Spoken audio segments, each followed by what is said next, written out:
우리가 한창 땀 흘려 일하던 1970년대, 지구 반대편 소련의 북쪽 끝, 얼음과 바람만이 지배하던 콜라 반도에서는 아무도 상상하지 못한 일이 벌어지고 있었습니다.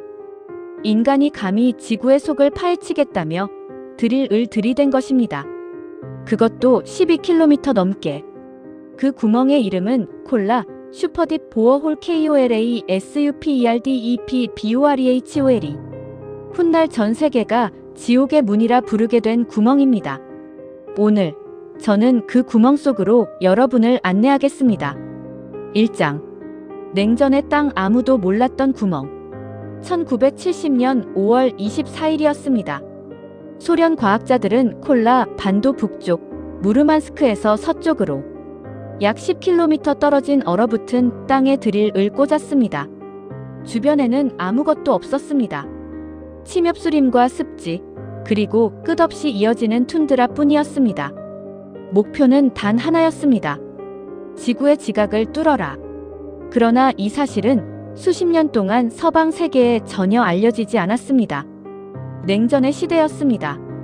소련은 자신들의 모든 과학기술을 철저한 비밀 속에 가두어 두었고, 이 구멍의 존재조차 공식 지도에서 지워진 채였습니다. 우리가 새마을 운동으로 들판을 갈고 공장에서 밤을 지새우던 바로 그 시절이었습니다. 서울 어딘가의 작은 공장에서 미싱을 돌리고 논밭을 일구던 그 시절, 지구 반대편에서는 인류 역사상 전례 없는 굴착 작업이 시작되고 있었던 것입니다. 왜 소련은 이 프로젝트를 시작했을까요? 이유는 복합적이었습니다. 표면적으로는 순수한 과학적 탐구였습니다. 지구의 지각이 어떤 구조로 이루어져 있는지, 멘틀은 얼마나 깊은 곳에 있는지를 직접 확인하고 싶었던 것입니다. 그러나 그 이면에는 냉전 특유의 경쟁 심리도 있었습니다. 미국이 우주를 향해 로켓을 쏘아 올릴 때 소련은 반대 방향으로 지구를 뚫겠다고 선언한 것입니다. 위로도 아래로도 인류는 한계를 시험하고 있었습니다. 2장. 12,262m 숫자가 품은 경이로움. 이 구멍이 얼마나 깊은지 잠시 상상해 보시기 바랍니다. 세계에서 가장 높은 산 에베레스트의 높이가 해발 8,849m입니다. 콜라 슈퍼딥 시추공의 깊이는 12,262m. 에베레스트보다 무려 3km 이상 더 깊습니다. 태평양의 가장 깊은 곳 마리아나 해구의 챌린저 딥이 약 11,000m입니다. 이 구멍은 그것보다도 깊습니다. 인간이 만든 구조물 중에서 이 구멍은 지금도 지구상에서 가장 깊이 파고든 기록을 보유하고 있습니다. 1970년에 시작하여 1994년까지 무려 24년 동안 이 기록은 조금씩, 아주 조금씩 갱신되었습니다. 그러나 구멍의 너비는 고작 23cm에 불과했습니다. 그렇습니다. 사람 한 명이 들어갈 수 없는 어른의 팔 하나가 겨우 들어갈 법한 좁은 구멍이었습니다. 오직 드릴과 측정 도구들만이 그 어둠 속을 오가며 지구의 비밀을 캐냈습니다. 24년이라는 세월을 생각해 보십시오. 1970년에 이 구멍 앞에 서 있던 젊은 소련 과학자가 있었다면 그는 1994년 이 프로젝트가 종료될 때 이미 중년을 훌쩍 넘겼을 것입니다. 그의 청춘이, 그의 인생이 이 구멍과 함께 흘러간 것입니다. 한 세대가 통째로 이 어둠에 받쳐진 셈이었습니다. 3장. 교과서가 틀렸다, 지각의 충격적인 진실. 굴착이 깊어질수록 예상치 못한 일들이 벌어지기 시작했습니다. 1970년대 당시 전 세계 지질학자들은 지구 지각의 구조에 대해 하나의 공식적인 믿음을 가지고 있었습니다. 지표면 가까이에는 화강암층이 있고 어느 깊이 아래로 내려가면 그보다 훨씬 단단하고 무거운 현무암층이 시작될 것이라는 이론이었습니다. 이 경계를 지질학자들은 콜라드 불연속면이라 불렀습니다. 소련 과학자들은 7km 깊이쯤에서 이 경계를 만날 것이라고 계산했습니다. 화강암이 끝나고 현무암이 시작되는 그 경계를 직접 뚫고 통과하는 것, 그것이 이 프로젝트의 핵심 목표 중 하나였습니다. 그러나 드릴은 7km를 지나도 화강암을 만났습니다. 9km를 지나도 화강암이었습니다. 12km 가까이 내려가도 현무암은 나타나지 않았습니다. 교과서에 실린 이론 자체가 틀려 있었던 것입니다. 당시 소련 과학자들이 받은 충격이 얼마나 컸을지 짐작하기 어렵지 않습니다. 그들은 지구를 뚫기 시작한 것이 아니라 지구에 대해 인류가 얼마나 무지했는지를 발견하기 시작한 것이었습니다. 그리고 더 놀라운 발견이 기다리고 있었습니다. 깊이 9km 지점에서 물이 발견되었습니다. 정확히는 아주 미세한 수분 입자들이었습니다. 극도로 높은 압력과 온도 속에서 암석의 균열 사이를 스며 나오는 물이 확인된 것입니다. 과학자들은 이 물이 지표면에서 스며 내려온 것이 아니라 암석 자체가 압력을 받으며 방출한 광물 결정수라는 결론을 내렸습니다. 그 깊이에서 물이 존재할 수 있다는 것은 당시 과학계의 상식으로는 도저히 이해할 수 없는 일이었습니다. 사장 180도의 지옥들을 이 녹아내린 날, 두 번째 충격은 온도였습니다. 굴착 계획을 세울 때 소련 과학자들은 지하 깊이에 따른 온도 상승을 예측했습니다. 12km 깊이에서는 섭씨 100도 안팎의 온도가 나타날 것이라는 계산이었습니다. 충분히 뜨거운 수치였지만 드릴이 버텨낼 수 있는 범위였습니다. 그러나 실제 온도는 예측을 완전히 벗어났습니다. 지하 12km 구멍 바닥의 온도는 섭씨 180도를 넘어섰습니다. 예상치의 거의 2배에 달하는 열기였습니다. 이 온도에서 암석은 고체의 성질을 잃기 시작합니다. 단단하게 굳어 있어야 할 암석이 플라스틱처럼 물러지고 서서히 흘러내립니다. 드릴 이 구멍을 파고 내려가면 주변의 암석이 녹아내려 그 구멍을 다시 메워버렸습니다. 앞으로 나아갈 수가 없었습니다. 당시 소련의 드릴 기술은 세계 최고 수준이었습니다.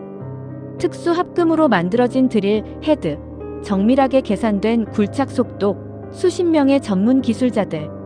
그 모든 것을 동원했음에도 불구하고 지구의 열기 앞에서 인간의 기술은 무력했습니다. 소련이 이 구멍을 멈춘 표면적인 이유는 여러 가지였지만 가장 근본적인 이유는 이것이었습니다. 지구가 인간을 막아선 것입니다. 우리가 거대한 댐을 세우고 빌딩을 높이 올리고 강을 돌려막던 시절이었습니다. 인간은 자연을 정복할 수 있다고 믿었습니다. 그러나 지구의 깊은 속은 달랐습니다.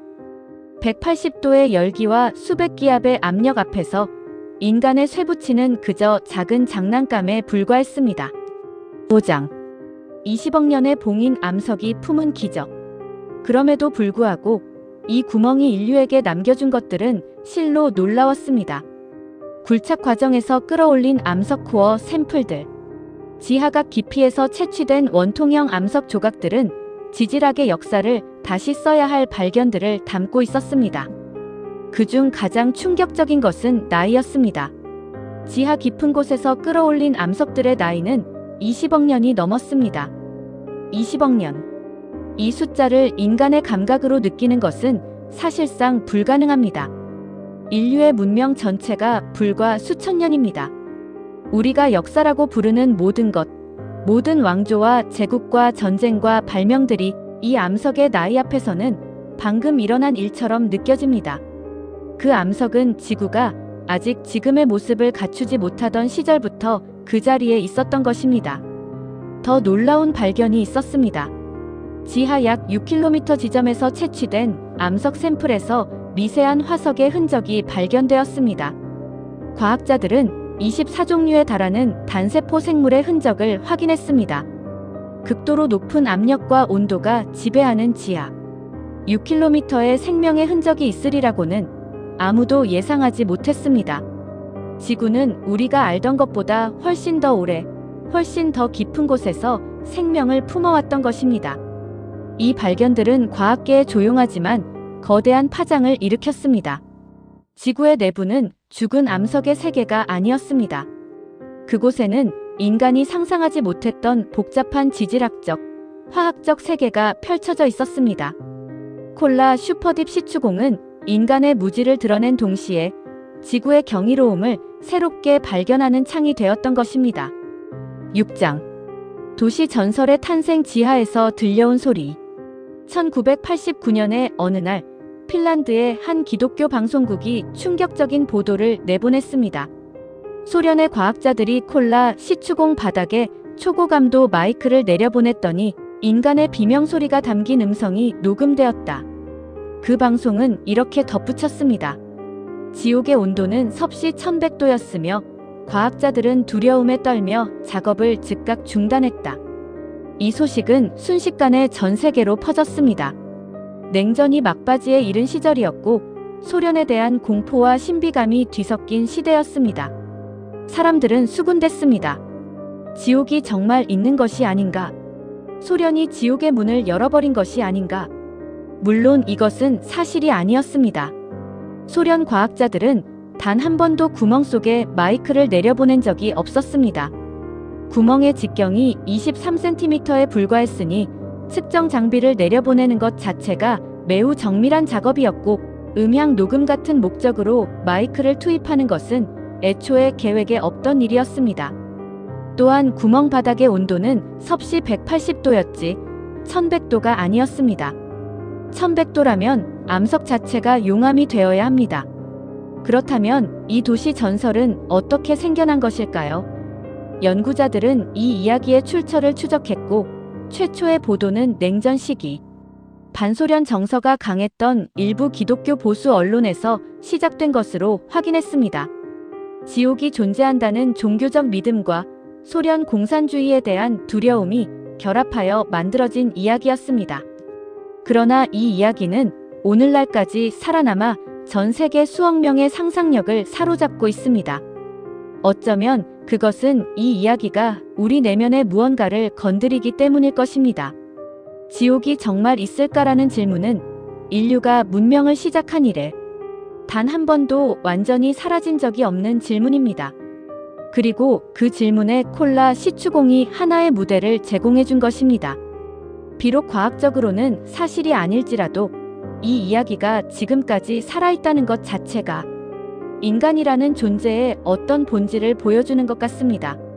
7장 소련이 멈춘 날 역사의 서랍 속으로 1990년 콜라 슈퍼딥 시추공은 12,262m에서 멈춥니다.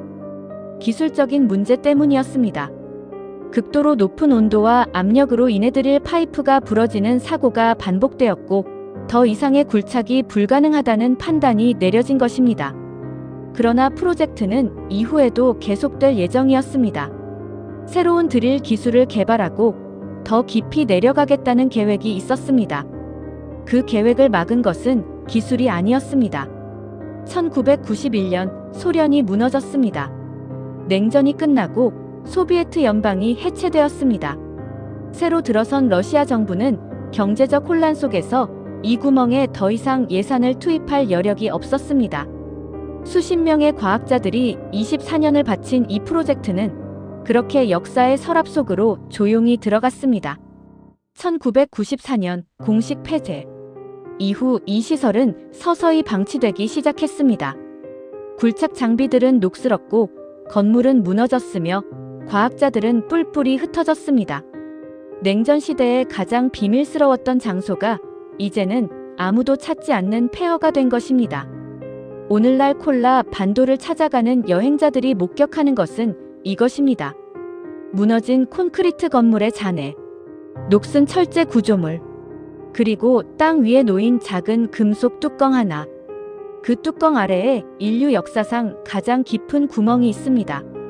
12,262m의 어둠이 24년의 세월이 수십 명의 과학자들이 바친 청춘이 지금도 그 작은 뚜껑 아래에서 조용히 잠들어 있습니다. 특별한 표지판도 없습니다. 찾아오는 관광객을 위한 안내소도 없습니다. 그저 툰드라의 바람만이 그 위를 지나갈 뿐입니다. 8장 인류의 한계 0.2%의 교훈. 콜라 슈퍼딥 시추공이 우리에게 남긴 가장 중요한 교훈은 무엇일까요? 12,262m. 이 숫자는 지구 반지름의 고작 0.2%에 불과합니다. 지구의 반지름은 약 6,371km입니다. 인간이 24년을 바쳐 파고든 12km는 지구 전체의 구조로 보면 사과 껍질보다도 얇은 층을 긁어낸 것에 불과합니다. 우리는 지구 위에 살고 있지만 지구의 내부에 대해서는 여전히 거의 아무것도 모릅니다. 지구의 맨틀이 어떻게 생겼는지, 핵의 정확한 구조가 어떠한지 우리는 직접 가본 적이 없습니다. 화성과 달에 탐사선을 보낸 인류가 정작 자신이 발 딛고 선 지구의 속은 들여다보지 못하고 있는 것입니다. 그 이유가 바로 콜라 시추공이 보여준 것입니다. 온도와 압력. 그 두 가지 앞에서 인간의 기술은 아직도 무력합니다. 어떤 면에서 이것은 겸허한 깨달음입니다. 우리는 달에 발자국을 남겼고 우주의 끝을 향해 망원경을 들이댔습니다. 그러나 우리 발밑 12km 아래의 세계는 여전히 미지의 영역입니다. 지구는 우리가 생각한 것보다 훨씬 더 신비로운 존재입니다. 그리고 어쩌면 그것이 이 구멍 이야기가 수십 년이 지난 지금도 우리를 사로잡는 이유일 것입니다. 9장. 그 시절 그들에 대하여 비밀 속의 과학자들. 저는 이 이야기를 마무리하면서 한 가지를 더 말씀드리고 싶습니다. 이 구멍을 판 사람들에 대하여. 그들은 이름이 알려지지 않은 소련의 과학자들과 기술자들이었습니다. 냉전의 시대, 비밀 프로젝트 속에서 세상의 인정도 받지 못한 채 24년을 보낸 사람들이었습니다. 그들이 일했던 콜라 반도의 겨울은 혹독했습니다. 영하 30도를 넘나드는 추위 속에서 그들은 매일 드릴 앞에 섰습니다. 장비가 고장나면 수리했고 드릴이 부러지면 새 드릴을 만들었습니다. 암석이 막아서면 다른 방법을 찾았습니다. 그들은 외부 세계에 자신들의 업적을 알릴 수도 없었습니다. 서방의 과학 학술지에 논문을 발표할 수 없었고 국제학회에서 발표의 기회를 얻지도 못했습니다. 그저 비밀 속에서 지구를 파내려가는 일을 했습니다. 1970년대의 카메라로 그들의 모습을 담은 사진 몇 장이 남아 있습니다. 두꺼운 방한복을 입고 표정 없이 카메라를 바라보는 얼굴들. 그 눈빛 속에 무엇이 있었는지 저는 알지 못합니다. 자부심이었을까요? 고독이었을까요? 아니면 지구의 심연을 향한 순수한 호기심이었을까요? 그러나 한 가지는 분명합니다. 그들이 없었다면 우리는 지구의 지각이 교과서와 다르게 구성되어 있다는 것을 몰랐을 것입니다. 9km 아래에서 물이 발견될 수 있다는 것을 몰랐을 것입니다. 6km 지하에 생명의 흔적이 있을 수 있다는 것도 몰랐을 것입니다. 그들은 비밀 속에서 일했지만 그들이 남긴 것은 결코 비밀이 아닙니다. 그것은 지구에 대한 인류의 이해를 한 걸음 더 나아가게 한 진짜 과학의 유산입니다. 지구를 뚫겠다는 꿈은 결국 지구가 얼마나 거대하고 가혹한 존재인지를 인간에게 다시 가르쳐 주었습니다. 12km. 그것은 지구 반지름의 고작 0.2%에 불과합니다.